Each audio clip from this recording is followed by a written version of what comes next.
once again to another session of Share Your Favourite Sutta. Today's Sutta is the Dhammacakkappavattana Sutta, Setting in Motion the Wheel of the Dhamma, SN 56.11 from the Connected Discourses of the Buddha, a translation of the Samyutta Nikāya by Bhikkhu Bodhi. This is the first discourse of the Buddha. This sutta is requested by a good friend of the Buddhist Fellowship. So lean back, make yourself comfortable, and enjoy. Setting in motion the wheel of the Dhamma. Thus have I heard. On one occasion, the Blessed One was dwelling at Varanasi in the dear park at easy Patana. There, the Blessed One addressed the bhikkhus of the group of 5 thus. Bhikkhus, these two extremes should not be followed by one who has gone forth into homelessness. What two? The pursuit of sensual happiness in sensual pleasures, which is low, vulgar, the way of worldlings, ignoble, unbeneficial, and the pursuit of self-mortification, which is painful, ignoble, unbeneficial. Without veering towards either of these extremes, the Tathagata has awakened to the middle way, which gives rise to vision, which gives rise to knowledge, which leads to peace, to direct knowledge, to enlightenment, to Nibbana. And what, bhikkhus, is that middle way awakened to by the Tathagata, which gives rise to vision, which leads to Nibbana? It is this Noble Eightfold Path, that is, right view, right intention, right speech, right action, right livelihood, right effort, right mindfulness, right concentration. This, bhikkhus, is that middle way awakened by the Tathagata, which gives rise to vision, which gives rise to knowledge, which leads to peace, to direct knowledge, to enlightenment, to Nibbana. Now this, bhikkhus, is the noble truth of suffering. Birth is suffering, aging is suffering, illness is suffering, death is suffering, union with what is displeasing is suffering, separation from what is pleasing is suffering, not to get what one wants is suffering. In brief, the 5 aggregates subject to clinging are suffering. Now this, bhikkhus, is the noble truth of the origin of suffering.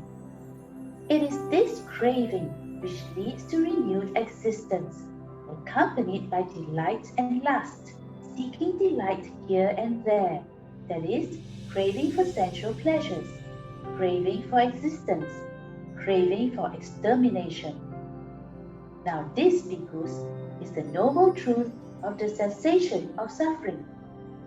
It is the remainderless fading away and cessation of that same craving, the giving up and relinquishing of it, freedom from it, non-reliance on it. Now this, bhikkhus, is the noble truth of the way leading to the cessation of suffering. It is this Noble Eightfold Path, that is, right view, right intention, right speech, right action, right livelihood, right effort, right mindfulness, right concentration. This is the noble truth of suffering. Thus, bhikkhus, in regard to things unheard before, there arose in me vision, knowledge, wisdom, true knowledge, and light. This noble truth of suffering is to be fully understood. Thus, bhikkhus, in regard to things unheard before, there arose in me vision, knowledge, wisdom, true knowledge, and light. This noble truth of suffering has been fully understood. Thus, bhikkhus, in regard to things unheard before, there arose in me vision, knowledge, wisdom, true knowledge, and light. This is the noble truth of the origin of suffering. Thus, bhikkhus, in regard to things unheard before, there arose in me vision, knowledge, wisdom, true knowledge, and light. This noble truth of the origin of suffering is to be abandoned.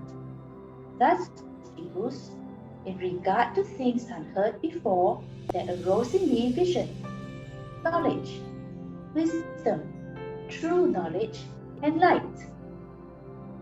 This noble truth of the origin of suffering has been abandoned. Thus, bhikkhus, in regard to things unheard before, there arose in me vision, knowledge, wisdom, true knowledge, and light. This is the noble truth of the cessation of suffering. Thus, bhikkhus, in regard to things unheard before, there arose in me vision, knowledge, wisdom, true knowledge, and light. This noble truth of the cessation of suffering is to be realized. Thus, bhikkhus, in regard to things unheard before, there arose in me vision, knowledge, wisdom, true knowledge, and light. This noble truth of the cessation of suffering has been realized.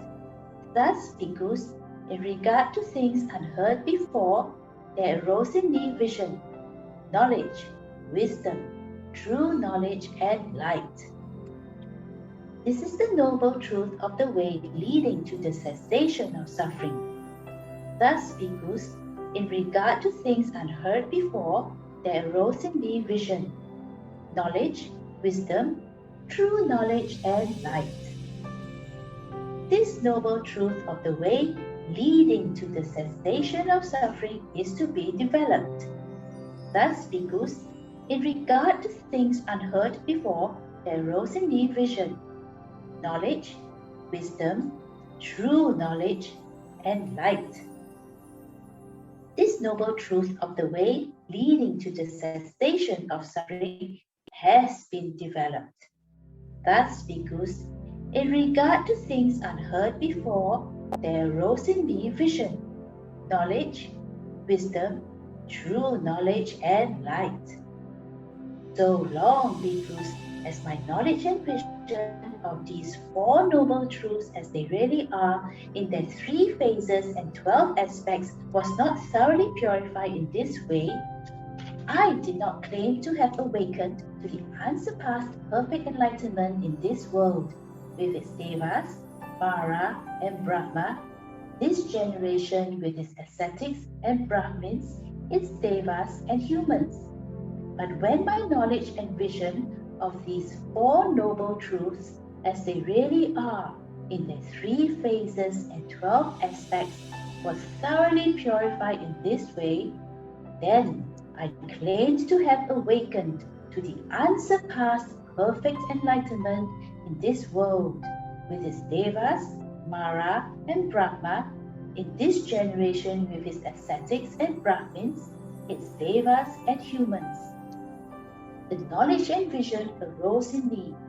Unshakable is the liberation of my mind. This is my last birth. Now there is no more renewed existence. This is what the Blessed One said. Elated, the bhikkhus of the group of 5 delighted in the Blessed One's statement. And while this discourse was being spoken, there arose in the Venerable Kondanya the dust-free, stainless vision of the Dhamma. Whatever is subject to origination is all subject to cessation. And when the wheel of the Dhamma has been set in motion by the Blessed One, the earth-dwelling devas raised a cry. At Varanasi, in the deer park at Isipatana, this unsurpassed wheel of the Dhamma has been set in motion by the Blessed One, which cannot be stopped by any ascetic of Brahmin, or Deva, or Mara, or Brahma, or by anyone in the world. Having heard the cry of the earth-dwelling devas, the devas of the realm of the 4 great kings raised a cry.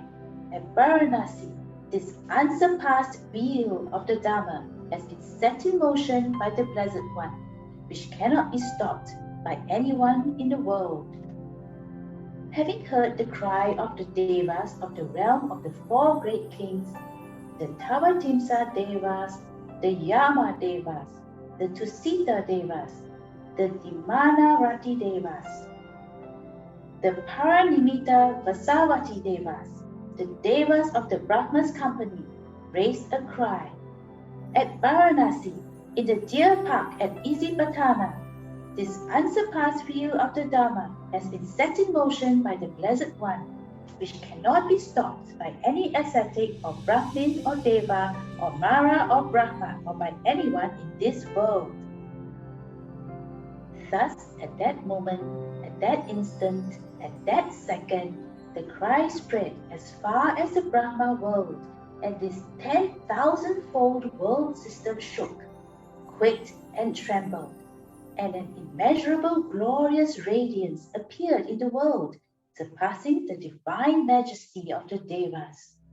Then the Blessed One uttered this inspired utterance. Kondanya has indeed understood. Kondanya has indeed understood.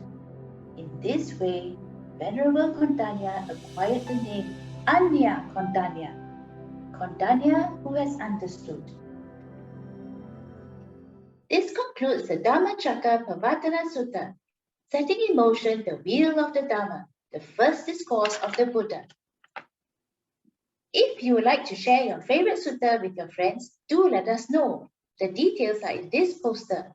A donation will be most welcome, and the proceeds will go towards Buddhist Fellowship's building fund. But if you're unable to offer a donation, this is fine as well. We will still be delighted to read your favorite sutta online. For more information, please email us at info@buddhistfellowship.org. Thank you once again for tuning in, and we hope you have enjoyed this sutta. And we hope to see you all again soon.